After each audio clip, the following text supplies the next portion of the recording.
Bien, amigos, tenemos al ingeniero José Israel Cuello, al doctor Cristino del Castillo, y vamos a iniciar con la palabra, José. La palabra. Es claro que sus propias criaturas asustan a Dios. Le ponen cualquier nombre que desean, Jehová, Buda, Alá. Él es solo uno y está muy cansado de ser Dios. Eso es de un poema de Schwenko. ¿Y quién era ese? Estuvo aquí. Ese poeta ruso estuvo aquí. Oh. Es claro que sus propias criaturas asustan a Dios. Le ponen cualquier nombre que deseen, Jehová, Buda o Alá. Es solo uno y está muy cansado de ser Dios. ¿Y quién es ese poeta?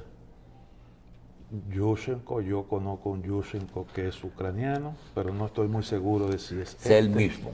No, este es un poeta que jugó un papel importante en el deshielo interno de la Unión Soviética. Cuando se comenzaron a soltar las amarras. Hay una película interesante con Morgan Freeman sobre lo difícil que es ser Dios. Él le cede el puesto a alguien y ese alguien, cuando comienza a oír todas las peticiones que le hacen en el planeta y en el universo, se vuelve casi loco. No es fácil. Ese poeta estuvo aquí y creo que se publicó en El País un libro de él. Sí.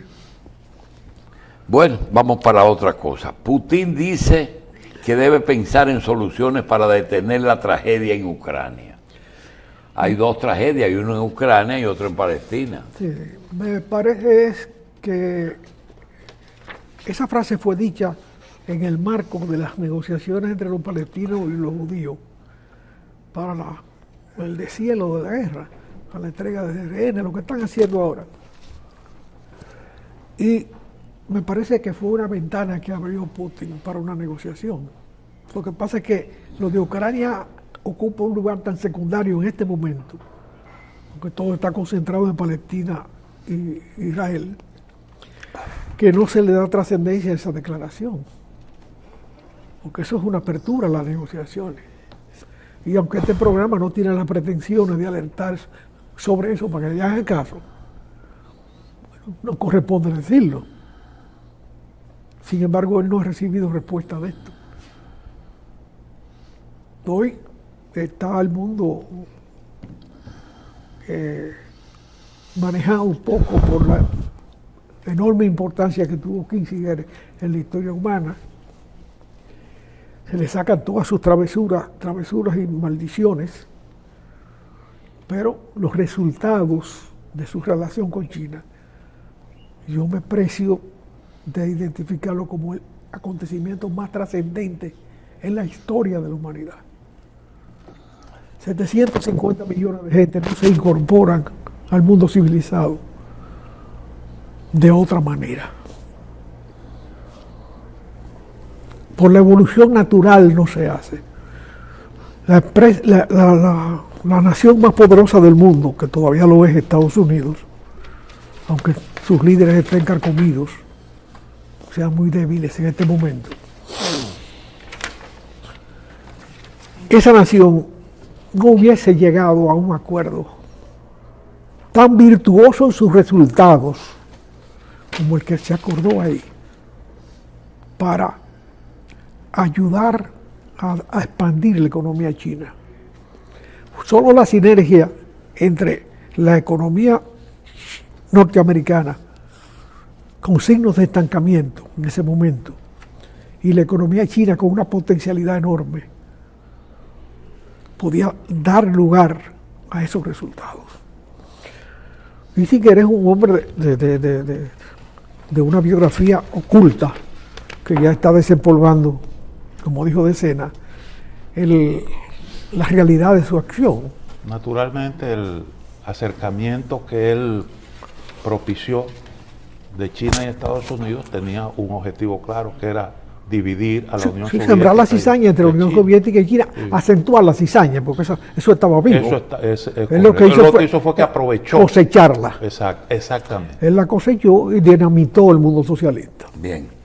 Pero qué raro que en Rusia se habla bien de Henry Kissinger. Yo estuve leyendo en la prensa algunas opiniones favorables a lo que él, sobre todo la distensión que él promovió entre la Unión Soviética y Estados Unidos, porque hubo un periodo de distensión, sí. a pesar de todo de la guerra de Vietnam y todas esas cosas. No, mira, esos dos estados no se mataron entre dos, porque siempre hubo quien lo aguantara, desde dentro.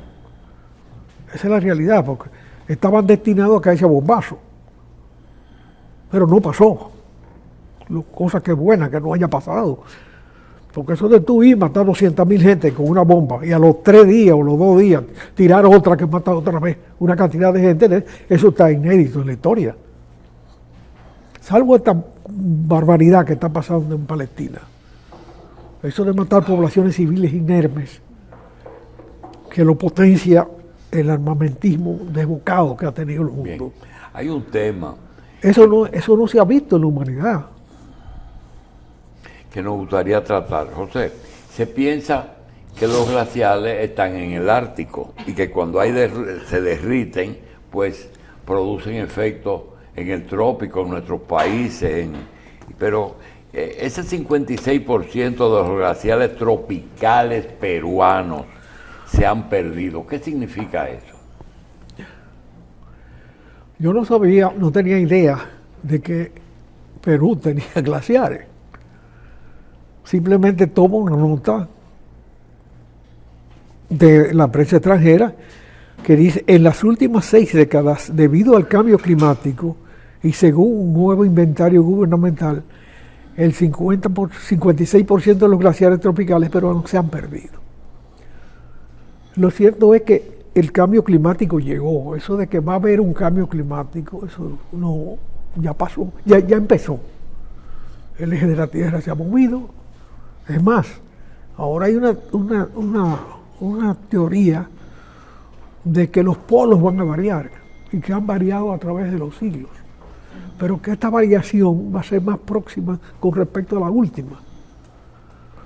La teoría dice que la masa interna de la Tierra es de hierro sólido y sobre ese hierro está construida la superficie terrestre, el resto, y que dentro tiene una capacidad de giro entre el núcleo interior y el núcleo exterior y el elemento exterior, Y que eso se movió. que tiene una capacidad de giro y que puede girar sin que nos demos cuenta, o sea, no es un cataclismo, puede girar y entonces los del sur serán del norte y los del norte serán del sur. Es una teoría sujeta a la comprobación práctica, a la comprobación de cada día. Pero lo cierto es que hoy ya está medido, el eje de la Tierra se ha movido un 8% de sus 360 grados entre un extremo y otro. Y eso naturalmente trae consecuencias muy importantes en el clima de la Tierra. Se habló mucho del cambio, de las consecuencias de la contaminación atmosférica por el uso de los combustibles fósiles y seguimos hablando. El mundo tiene dos elementos trascendentales de modificación inmediata. El cambio climático, que ya es irreversible aunque se dejen de usar totalmente los combustibles fósiles. Ya el daño está hecho y eso se puso en movimiento.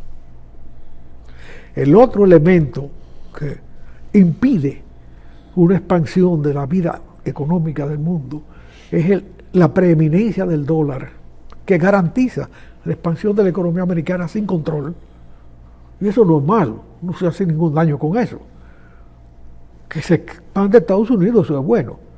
Ahora, si no lo comparte con el resto del mundo, la masa que concurre allá va a seguir llegando. Ellos tienen pleno empleo hoy y tienen mucha gente tocando la puerta. Mientras el dólar siga teniendo una posición privilegiada. Ya tú estás hablando del Producto Interno Bruto de Estados Unidos. Sí, bueno, Estados Unidos, hay otro y su tema. Deuda masiva. Es que la deuda de Estados Unidos solamente tiene un control. Lo único que controla la emisión monetaria norteamericana es una resolución del Congreso. Y esa resolución del Congreso se hace o no se hace de acuerdo a la relación entre los dos partidos dominantes. Y siempre de alguna manera se llega a un acuerdo para subir el tope de la deuda. Pero eso es un acuerdo político. Sí, exactamente. Eso no es un acuerdo económico. Sí. Entonces ellos emiten papeletas que lo único que le cuentan es el costo de impresión y del papel. Y el guillotinado también, que es muy delicado. Pero eso se hace automáticamente. Eso no es un presista metiendo una hoja de papel que saca muchas de 100.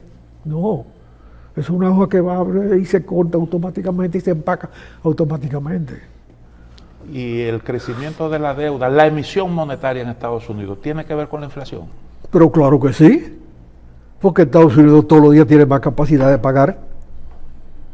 Esa moneda tiene curso legal en el mundo entero porque es la referencia del mundo. ¿Cuál es la referencia ideal? Yo confieso que no lo sé. Pero esa no puede seguir siendo. Y si ellos tenían esa facilidad, ¿por qué permitieron que China invierta en Estados Unidos? ¿Por qué? ¿Por qué permitieron que China invirtiera aquella vez en Estados Unidos y que comprara? ¿Quién invirtió? O ellos en los China. Chinos le deben, no, Estados Unidos ellos le deben a los chinos. Y los chinos también invirtieron mucho en Estados Unidos. Sí. No, los chinos jugaron su cabeza bien. Esa era su responsabilidad como gobernante. Lo más grande que los chinos hicieron en Estados Unidos fue filtrar todo el talento científico. No hay revista científica que publique un trabajo importante hoy que no tenga un chino como colaborador. Residente en Estados Unidos. Uno de los pioneros en inteligencia artificial es chino. Bueno. Pero o sea, graduado en Estados Unidos en una universidad. Entonces, eso le permitió potenciar su crecimiento y acelerar su crecimiento, que repito, tiene un significado trascendente en la historia de la humanidad. Porque esa es otra nación hoy. Esa nación en el siglo XIX no existió, no ejerció como nación. Entre la guerra con los japoneses y la garata de otro tipo, desapareció del mapa. Al extremo de que se ha podido establecer que muchos de los inventos posteriores a ese olvido, posteriormente a ese olvido de qué significó China antes del Renacimiento en Europa, incluyendo la imprenta, fueron inventados por los chinos y no por Gutenberg. O sea, todo eso está en cuestión. Ahora, ¿qué hay con el crecimiento de la economía de Estados Unidos? Porque se dice que la economía de Estados Unidos está respondiendo bien. Está casi cerca del 5%. 3,5 puntos. Al 5% ya tiene un efecto inflacionario. ¿No es 4.9? No, 3,5. 3,5. El desempleo 3,5 hoy. Al desempleo, yo digo el crecimiento de la economía. No sé, pero es que eso es muy aleatorio. El crecimiento de la economía depende de la capacidad de compra. Si tú tienes una moneda que es la referencia mundial, aunque no tenga el valor que tenía a raíz de la Segunda Guerra Mundial, porque es que ese privilegio lo logró Estados Unidos en el Tratado de Bretton Woods. Pero ese tratado decía que ellos debían tener una reserva en oro disponible equivalente a onza de oro a $33. Cuando los países europeos comenzaron a tener reservas ya como consecuencia de la reconstrucción, 10 años después de la Segunda Guerra Mundial, De Gaulle le pide a Nixon que le cambie un paquete de dólares que tiene ahí que no tiene nada que hacer y que le dé $33 de la onza, porque eso dice el tratado. Y Nixon dice, no, ahora vale más, vamos al mercado. Y se disparó el oro. A partir de ahí el oro tiene un precio de mercado, cosa que nos beneficia a nosotros mínimamente cuando estamos explotando la mina de oro de aquí, que es la misma mina de Colón, porque no creo que este pedacito de tierra tenga 2 minas de oro.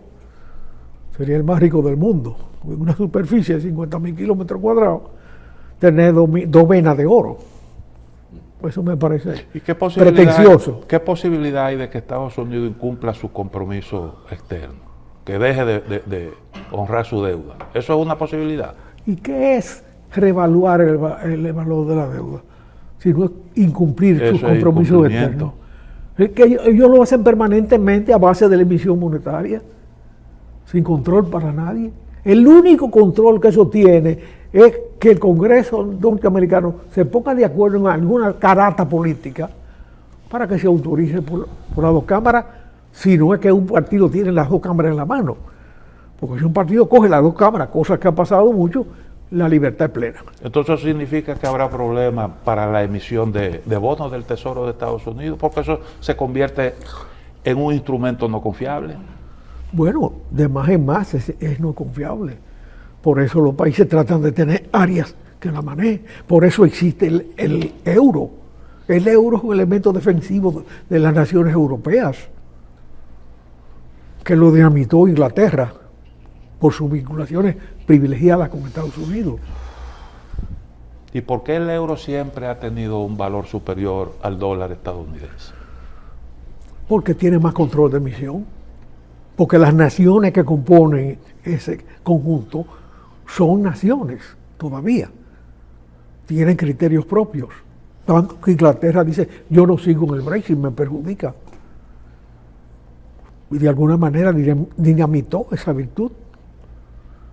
Pero hoy la situación cambia mucho. Hoy el mayor exportador de vehículos del mundo no es Alemania ni Japón. Es China. Ni siquiera en conjunto. Es China. Sí. Y en la tecnología del vehículo, probablemente ya se le fueron adelante a Estados Unidos y a Japón. Son líderes en la producción de vehículos eléctricos. Pero bueno, todo eso es sano. Ahora, yo leí un artículo de Paul Krugman, Premio Nobel de Economía, donde él dice como que se es injusto a la hora de evaluar el éxito de la Bidenomics, como le dicen en Estados Unidos, porque él pondera positivamente la aprobación de un proyecto para el desarrollo de infraestructura que ha tenido un gran impacto en la economía estadounidense. Y dice que el tema, la inconformidad que hay en Estados Unidos tiene más bien que ver con el tema de los salarios y los altos precios. ¿Usted cómo ve esa situación? Pero ya es un problema interno de Estados Unidos. El salario y la inflación es un mecanismo dentro de la economía norteamericana. Ellos tienen sus índices muy bien calculados. Sin embargo, ahora el índice que establece que menos de 5% de desempleo es de carácter inflacionario no ha operado. Está en 3.5, como dijimos hace un rato, pero no ha operado en la economía norteamericana. Ella sigue pujante porque tiene el mercado mundial agarrado por la falda.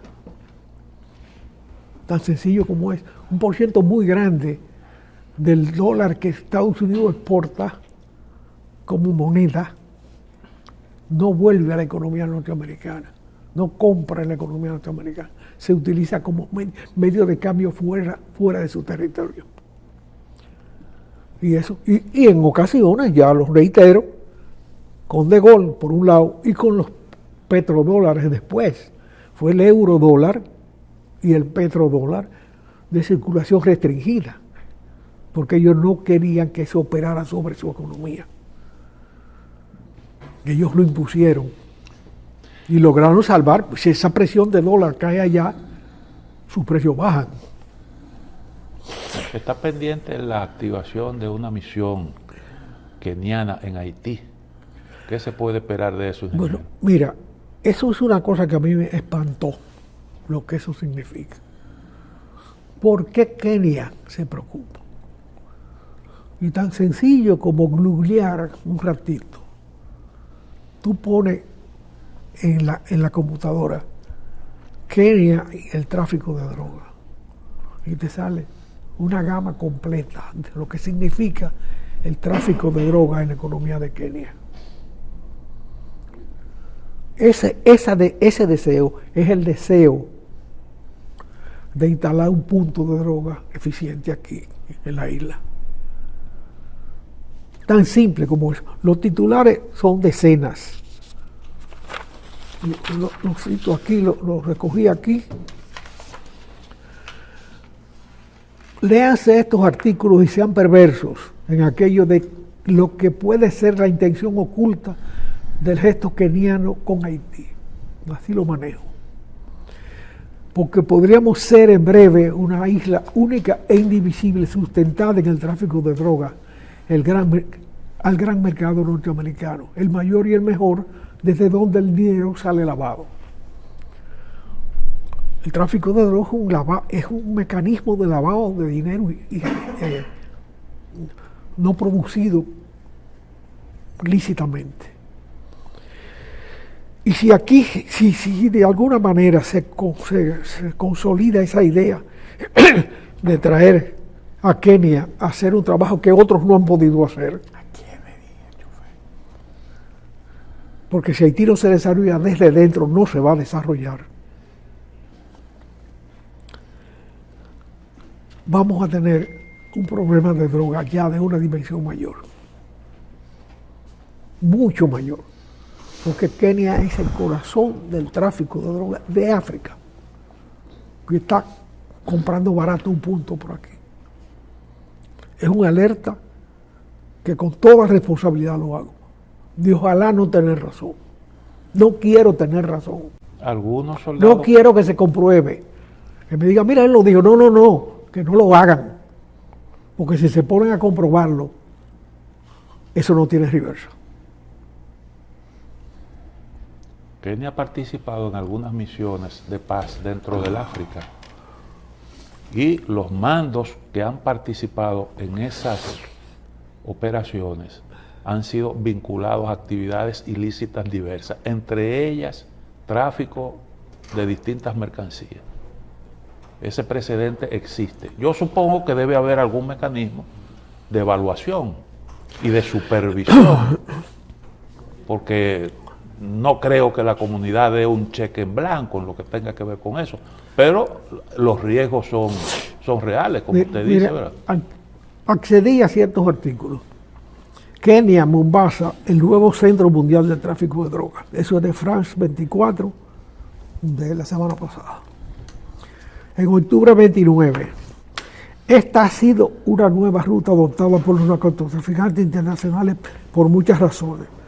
El principal es que Kenia y Tanzania son ahora fundamentales para las rutas. Agencia Fides, no tengo idea de quién es. También un importante tráfico de drogas oriental de África. Hace 20 años una investigación en el suburbio keniano de Mombasa, en Kenia, del nuevo Centro Mundial del Tráfico. Eso está en YouTube. Hay otra revista que es Comment 21, El poder de la mafia de la droga, la cocaína en los Países Bajos, en un documental cómo traficaban cocaína de Paraguay a Europa. Y en YouTube, Francia, France 24, Kenia, nueva escalada en el mercado de la ruta. ¿Y por qué hubo que solicitarle a un país africano que se involucre en una misión de paz? Nadie le solicitó, ellos se ofrecieron. Ellos se ofrecieron. Ellos se ofrecieron y lo aceptaron, porque nadie quiere cargar con eso.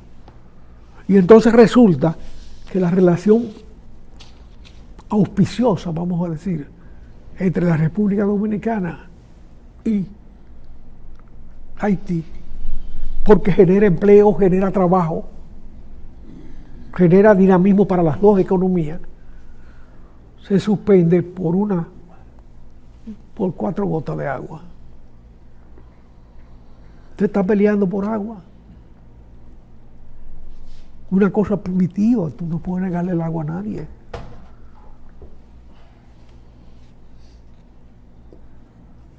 ¿Y Dominicana ha negado el agua o ha pedido un uso racional de ese recurso? Eso se acordó y la empresa se comenzó a hacer y después se suspendió. Sí, pero una cosa, ese ofrecimiento, autoofrecimiento, nosotros queremos ayudar.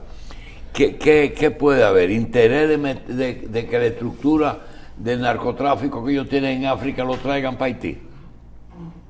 Por eso lo acercan al mercado, lo acercan al mercado americano, que es el mayor consumidor de droga del mundo. Si Estados Unidos no consumiera... ¿Y Kenia es productora o es trafica? Esa parte no la conozco, no confío. pero sí trafica. Eso sí. Sí trafica. No sé si es productora. Bueno, Pero no es rebotando una droga peruana ni boliviana ya. No hay que dar tanta vuelta para llegar a Estados Unidos, que es el mercado. hay que un centro mundial, Mombasa. Sí. Bueno, Y no es que la consumen ellos, tampoco son lo caracterizados. que pasa es por que eso. nosotros tenemos una muestra pequeña de lo que tú estás diciendo, y es que si nosotros echamos para atrás la droga aquí la primera vez que se habló de droga fue en el 65, cuando llegó la tropa. Ajá. ¿Tú recuerdas, verdad? Sí. ¿Verdad? Soldados que lo consumían, pero no se sabía nunca de eso. Bueno, aquí hubo un juicio por droga en la área de Trujillo, un ministro preso. Con En la área de Trujillo un Bueno, ministro. con Trujillo lo que había una farmacia que le vendía a un ministro una droga inyectada y tomada, pero escándalo fue, El día que lo jugaron al ministro. ¿Perdón? El día que lo jugaron al ministro, yo fui al tribunal. ajá, Yo quería ver el juicio. Y de fresco fui y me metí. Entonces Sánchez Cabral era el abogado del ministro. ajá, Eduardo Sánchez Cabral. Sí. Y era un jodedor, se pasó los años de Trujillo fuñendo a Trujillo. Y pasaba del Senado al olvido. ¿Y de qué tú lo- buscabas ahí? ¿Eh? ¿Qué tú buscabas? O a También ver, era a con- ver el espectáculo. Ah, no, yo era que tú también era que había otro juicio paralelo para los antitrujillistas. Yo salí al Anselmo también, en el Partido Dominicano. Bueno, No, porque el Partido Dominicano tenía un tribunal disciplinario. Sí, claro. ¿Cómo? Sobre el tema de la paz en Ucrania, ingeniero, que dimos un salto a lo de Kissinger, ¿qué es lo que se está cosiendo ahí? Porque en la prensa europea se sugiere como que hay intensos como unas negociaciones ahí que están caminando de manera oculta. Y Putin dio unas declaraciones en el marco del G20 en donde él se ¿Para qué mostraba ese témpano? que Kissinger decía, cuando tú quieres que se haga algo, ponte en contra. Y si quieres que se apruebe, oponte. Y si quieres que se apruebe, entonces, si quieres que se rechace, entonces tú lo apruebas. Y Putin está pidiendo un proceso de diálogo para ponerle fin a esa catástrofe. Yo supongo. ¿Cómo se interpreta eso? Yo supongo que el muchacho mandado ese que tienen los americanos ya se dio cuenta de esa situación, porque no es cualquier cosa. Pero eso de estar volando a los países árabes y a Palestina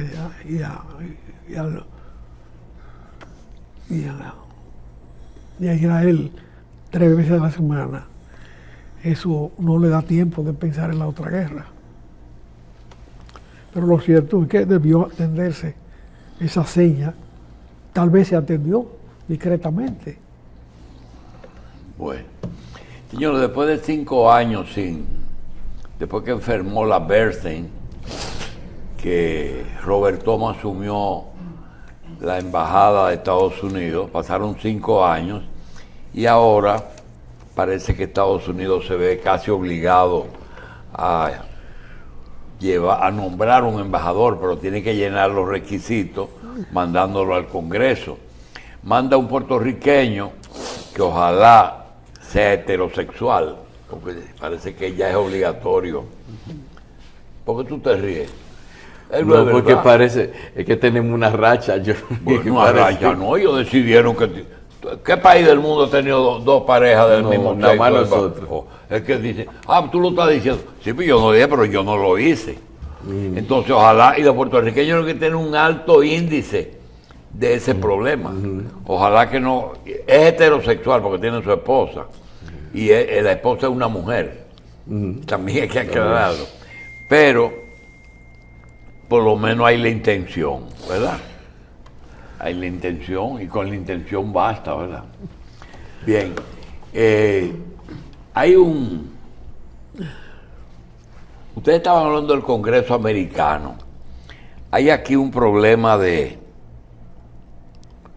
que no quieren someter las tres causales y algunos temas que pueden enfrentar el deseo de Estados Unidos o con la Iglesia Católica en el caso de las tres causales, o que crea un poquito de humo en las elecciones. Entonces, los diputados han decidido como sacar ciertos temas de la agenda hasta después de las elecciones, porque ellos también quieren reelegirse. Bueno, tú estás planteando un problema junto. El problema de la embajada norteamericana es un problema de cuota. ¿Un problema de qué? De cuota. Cuando los demócratas volvieron al poder, la importancia de ese voto sesgado norteamericano en la vuelta de los demócratas al poder, pues fue determinante. Sí. Y eso dio lugar a que se le asignara ese espacio solicitado a una militancia determinada. Sí, pero si tú corres un poquito y ves las reuniones del Consejo de la Magistratura, tú tienes que darte cuenta que parece que hay un perfil de cómo debe de ser el juez del Tribunal Constitucional. Hay 5 que están eligiendo, y esos 5 están hablando hasta de las tres causales, si están en favor, si están en contra. A lo mejor van a revisar la ley aquel de quién es dominicano y quién no lo es. Aquella famosa ley, ¿qué número es? 168. Que por cierto, nosotros queremos exhortar a quien corresponda para que descontinuemos la práctica de numerar una ley sin decirle al país de qué se trata, o de poner un proceso judicial con el nombre de un crustáceo, de un molusco o de un pez sin decirle a uno de qué se trata. Entonces, parece que, yo no sé si tú llegaste a ver, Carlos, José sí. Y Cristino no sé. En el pasado había una cosa que se llama el calador. Era una pieza que se entraba dentro de un saco de algún cereal, Sí. y que entraba hasta el centro, entonces sacaba una muestra para ver, Es como una biopsia, sí. Una para muestra, sacar una muestra, a una ver si lo muestra que para estaba biopsia. arriba estaba en el centro, Sí. ¿verdad? A veces metían en el centro piedras y cosas para que pesara más. Y eso es lo que le están haciendo a los aspirantes. Le están poniendo un calador a ver cómo piensan sobre proyectos que a ellos les interesa o que posiblemente lleguen a un tribunal constitucional cuando ellos estén en esa posición. Sí. Un presidente que van a elegir y 5 de 13 pueden que tengan una influencia en los próximos temas que se lleven a ese Pero tribunal. las preguntas que se están haciendo denotan el perfil que se está buscando. Seguro. Y hay otra cosa, y es que aquí todo el que pierde un caso en la Suprema arranca para el Tribunal Constitucional y usa eso como un último recurso. Entonces, Es un último recurso. Es un último recurso. pero todo no es constitucional. Bueno, eso le corresponde al tribunal. A los decirlo. abogados meterlo en el tema constitucional. Sí, si tú tienes un abogado hábil, mete cualquier cosa. Entonces quiere decir que la corte más alta es el Tribunal Sí, Constitucional, en la más alta. más que la Suprema. Eso era potestad de la Suprema. Era, Los temas constitucionales. La novedad es que ahora hay un tribunal especial para eso. antes era pero una es- sala constitucional, ahora es un tribunal constitucional. Sí, con jueces distintos. Porque realmente la tarea judicial ha crecido mucho en el país como consecuencia de la expansión demográfica, como consecuencia de la expansión económica, como consecuencia de la podredumbre de los partidos, que aporta mucho espacio a la parálisis judicial. Sí. Bueno, todos esos factores hacen que los tribunales se vayan deshojando, vamos a Mire, decir. ingeniero, yo tengo una pariente que tuvo mucha cercanía con lo que fue uno de los presidentes de la Suprema Corte de Justicia, y a mí me llamó mucho la atención de que ella me decía que tú no te imaginas hasta lo que las cosas que llegan allá. Por ejemplo, ella me dijo a mí, para dame una muestra de lo que me estás hablando, de que un pleito por una cuestión relacionada con gallos había llegado hasta la Suprema Corte de Justicia. Y eso me hace pensar a mí de cómo quizá algunos procesos judiciales, por cuestiones hasta de honor y de reputación, pueden llegar hasta el constitucional. O sea, que son cosas, hay gente que llegan hasta la última instancia por cuestiones que a simple vista de mucha gente no lo valen, pero es un asunto personal de mucha gente y un derecho que no se le puede negar. Bueno, ningún derecho puede negarse, ninguno Sí.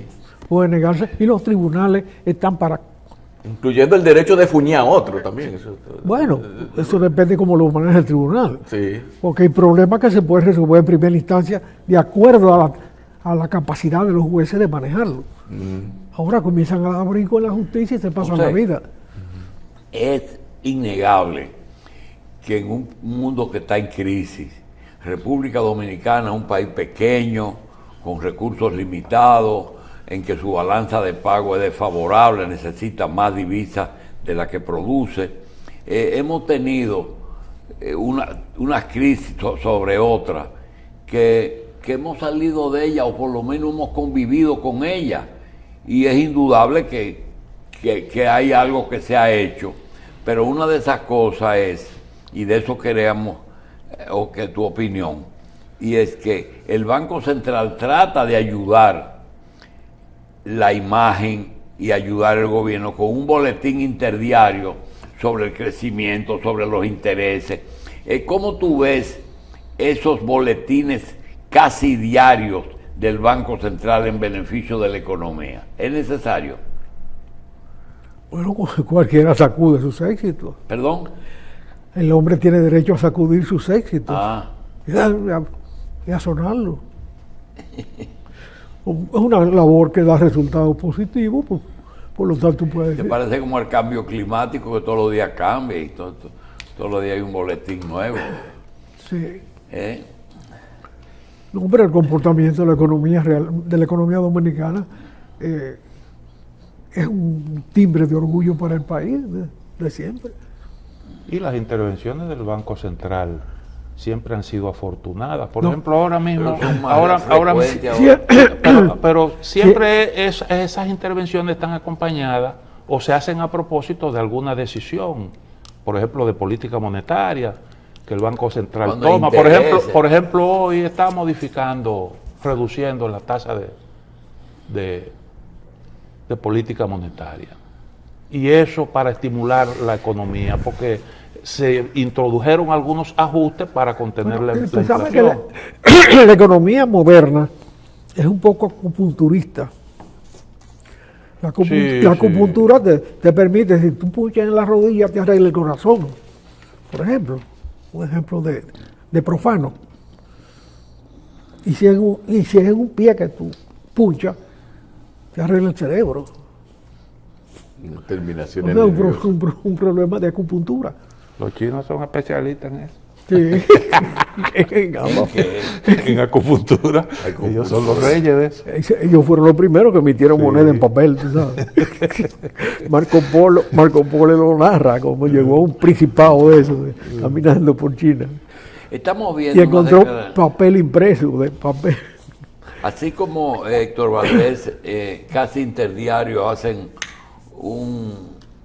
o toman medidas y las anuncian, que dice José que hay que sonar, la gallina tiene que acarrear los huevos, pero hay una persona que regularmente hace pronunciamientos sobre Punta Catalina y es Enriquito de León. Siempre habla de Punta Catalina y yo me pregunto, ¿qué él quiere que hagan con Punta Catalina? Porque la posición de José Israel es muy sencillo. Si tienen un proceso judicial por el precio, por el costo, por los intereses, o por las comisiones, que lo lleven a un tribunal, pero la planta está hecha y la inversión está hecha. Eso es imposible echarlo para atrás. Será posible en algún momento, cuando se pueda prescindir de esos hornos que queman carbón y sustituirlo por otro elemento.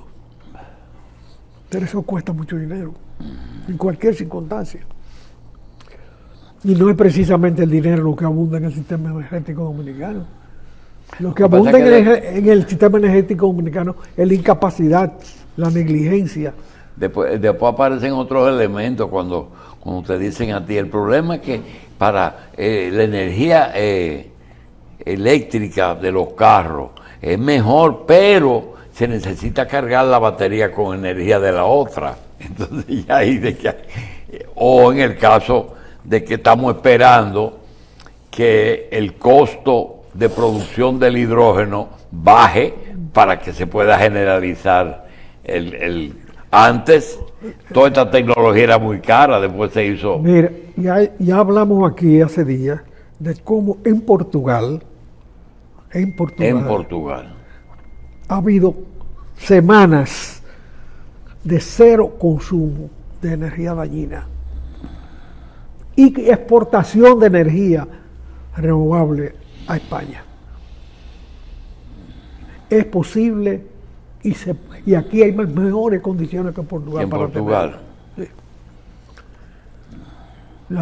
La intensidad del sol aquí es más fuerte. Es más, ahí en ese sillón, dijo Ramón Albuquerque, una vez que distribuimos aquí un tema de la radiación solar de una entidad internacional muy importante, que solo con una parte del lago Enriquillo cubierta de paneles solares de esa época, hace años de eso, era capaz de dar toda la energía del país. Naturalmente, había que acumularla porque la de noche no existe. Y además, las redes de distribución tenían que arrancar desde allá. O sea, concentrar la producción en el lago Enriquillo, a pesar de que es una isla pequeña, proporcionalmente para un país es muy, muy costoso hacer redes que lleguen a Montecristi, que lleguen a Samaná. Pero lo cierto es que eso existe. ¿Por qué Portugal y no es Alemania la que ha logrado esa hazaña? Porque Alemania tiene mejores condiciones técnicas y mayores recursos económicos. Porque se pusieron en eso, señores. ¿Se pusieron? En eso. Ah. Los portugueses, que no son un país cuya economía sea modelo de ninguna cosa, salvo en esto, se pusieron en eso y lo lograron. Hay viento en todas partes, que más cantidad, menos cantidad, a tal hora, pero viento, y hay sol a alguna hora. Y Portugal es la tercera parte de España, ¿verdad? Geográficamente. Menos de la tercera. Menos de la tercera. Menos de la tercera. Puede que sea el 25% de España. Sí, 25 quizá. menos. Es más del 33%. Bien. Bueno.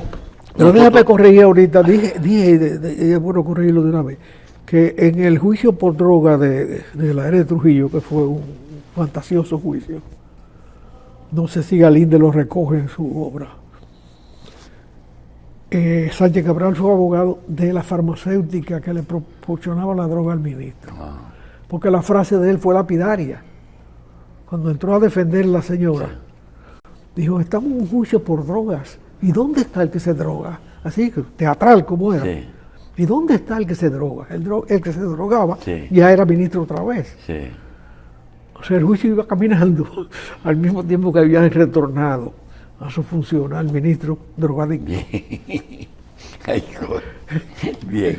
Señores, el último comentario que quisiéramos hacer con José es que hay que entender al presidente de la República. El presidente está en un proceso reeleccionista, pero está gobernando el país. Entonces, resulta que no es conveniente crear impuestos, porque no es político ni es favorable. No es bueno seguir endeudándose. No es bueno para la oposición el tema de la alianza público-privada. Y le ha echado mano al aeropuerto Aerodón, pero le va a costar trabajo que aprueben eso en el Congreso, un contrato de 37 años, 7 que quedan pendientes más 30. Y entonces, Mira, ese conflicto es un conflicto entre dos empresas, entre... entre dos intereses muy definido. Sobre lo cual opinar aquí no tiene sentido porque está claro. Es un conflicto que se alimenta mucho de la información y de la defensa de sus derechos o de sus pretendidos derechos de uno y otro. Es un tema que deben manejar los tribunales fundamentalmente, si llega el caso. Es así. Bueno, Hay un tema que es interesante tener en cuenta que está muy oculto aquí, del frente local. El CIPER fronterizo comenzó a romper de abajo, el zipper se entró al revés, abrió. de abajo para arriba. ¿Tú has visto cómo se abre abajo el Queda CIPER? dentro, profe. ¿Eh? ¿Cómo? De arriba para abajo. No, el CIPER se debe abrir de arriba para abajo, pero aquí se abrió de abajo para arriba. Ya está repuesto el mercado dominico-haitiano en todas partes menos en Dajabón. Ya. Sí, por vía natural. Claro, el Dajabón es más conflictivo. Por el problema. Sí, porque ahí es que está el gran mercado. O el gran mercado que se ve. Porque hay un gran mercado que no se ve. No digo que sea ilícito, pero es menos bulloso. Que Bueno. son los camiones que van directamente desde el centro de producción, lleno completo, furgones enteros, que van a Puerto Príncipe directo. Que como quiera que sea, es el mayor centro de distribución de productos locales. Bueno, vamos a una pausa y venimos con una visita que tenemos